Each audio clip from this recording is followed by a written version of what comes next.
BDR এর সঙ্গে কথা বলে তাদেরকে ডিপোর্ট করার ব্যবস্থা করবে, অর্থাৎ ডিটেক্ট, ডিলিট, এবারে ডিপোর্ট। এই আইন আজ থেকে কার্যকর হলো। মাননীয় ডিজিপিকে এবং হোম সেক্রেটারিকে বলে দেওয়া হলো পশ্চিমবঙ্গের বর্ডার সন্নিহিত সমস্ত থানাগুলিতে এই আইন দেশের স্বার্থে, পশ্চিমবঙ্গের স্বার্থে আমরা আজ থেকে কার্যকর করলাম। ঠিক আছে, থ্যাংক ইউ। ধন্যবাদ sir. I'll now request DGBSF to please say a few words. Thank you. माननीय मुख्यमंत्री महाशय, रेस्पेक्टेड चीफ सेक्रेटरी सर, সব থেকে আগে আমি বিএসএফ পরিবার পক্ষ থেকে আপনাদেরকে সাধুবাদ জানাই স্যার। এটা অনেক দীর্ঘদিন ধরে আমরা চেয়েছিলাম যে আমাদের ফেন্সিং জন্য বা ইনফ্রাস্ট্রাকচার জন্য বা একটা সিনার্জি আমাদের বিএসএফ যারা বর্ডার গার্ডিং ফোর্স আমরা কাজ করি স্যার স্টেট গভর্নমেন্ট সঙ্গে হবে। এইটা স্যার গত কিছুদিন ধরে এবং আজকে যে ল্যান্ড হস্তান্তরণ হচ্ছে আমরা একটা আমূলচূল পরিবর্তনটা দেখলাম। আমাদের পুরোটাই সম্পূর্ণ এটা ভরসা যে আমাদের যে সিনার্জি একটা দরকার হয় স্যার, যেটা আমরা স্টেট গভর্নমেন্ট পক্ষ থেকে চাই, সেটা এখানে ওয়েস্ট বেঙ্গল পশ্চিমবঙ্গে এটা আমরা পাবো। এর পাওয়ার পরে আমাদের যে ফেন্সিং কনস্ট্রাকশন যেখানে যেখানে লম্বিত ছিল সেটা হবে, যেখানে আমাদের ইনফ্রাস্ট্রাকচার নতুন বিওপি খোলা, যে বর্ডার আউটপোস্টগুলো খোলাটা ইনক্লুডিং সুন্দরবন মতন এরিয়া যেখানে আমরা একটা বিশাল জলাশয়কে আমরা ভালো করে দেখতে পাচ্ছিলাম না, ওই জায়গাটাও আমরা যে আছে ভালো করে দেখার জন্য যে পরিকল্পনাগুলো আছে সেটা পারিত হবে স্যার। এটা নিয়ে স্যার আমাদের যে সুরক্ষাটা স্যার ইন্ডো বাংলাদেশ বর্ডারটা আর একটু সুদৃঢ় হবে এবং ন্যাশনাল সিকিউরিটি পক্ষ থেকে এটা খুবই একটা জরুরি ছিল স্যার। ইতিমধ্যে গত 10 দিন ধরে স্যার আমাদের অনেক ডিস্ট্রিক্ট লেভেলে বা অফিসাররাও এসেছেন, বিএসএফ এর প্রাঙ্গণে এসেছেন স্যার। ওনারা ঘুরে গিয়ে দেখেছেন কি কি আমাদের ইস্যুগুলো আছে। আমাদের একটা নির্দিষ্ট কোঅর্ডিনেশন মেকানিজম থাকে স্যার প্রত্যেক রাজ্যে যেখানে আমাদের বর্ডারগুলো আছে, সেটা আমরা অলরেডি শেয়ার করেছি স্যার।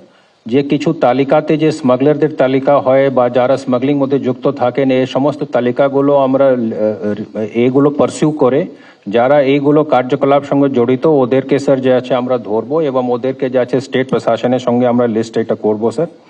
আমাদের পুরোটাই বিশ্বাস যে আমাদের বিএসএফ এ ইনফ্রাস্ট্রাকচারটা একবার হয়ে যাওয়ার পরে যে আমাদের বর্ডার সুরক্ষা আর অধিক মজবুত হবে স্যার, এবং এটা লাভটা স্টেটও পাবে এবং ভারতবর্ষের যে আন্তরিক সুরক্ষা বা ন্যাশনাল সিকিউরিটি পার্সপেক্টিভে এটা দীর্ঘদিন ধরে যে আছে এটা জিনিসটাও পূর্ণ হবে sir. Thank you once again sir, thank you so much. Sir আপনার অনুমতি নিয়ে আমরা এবার মূল অনুষ্ঠানে চলে যাই sir.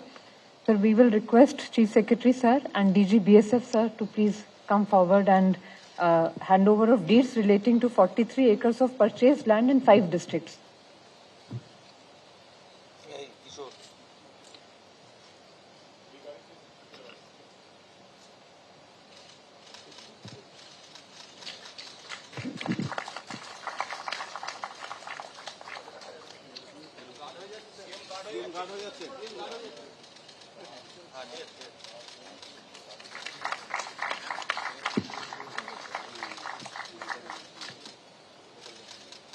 Thank you, sir.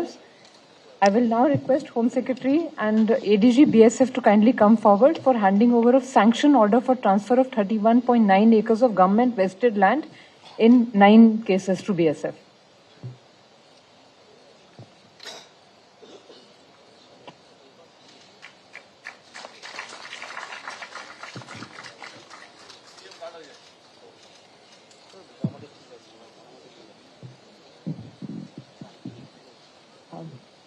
So I'll request Home Secretary ma'am to please give the vote of thanks and close the program.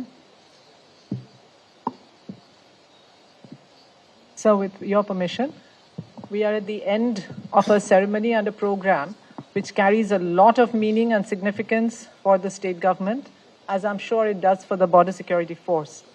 I would like to thank the Honorable CM for sparing time from his very, very busy schedule. Sir has just come back from North Bengal from a very long meeting to graciously preside over this momentous occasion, which is so important for all of us. I would also like to thank the team from the Border Security Force, led by the DG, who is an officer, an IPS officer of our own cadre, West Bengal, to be here with us today.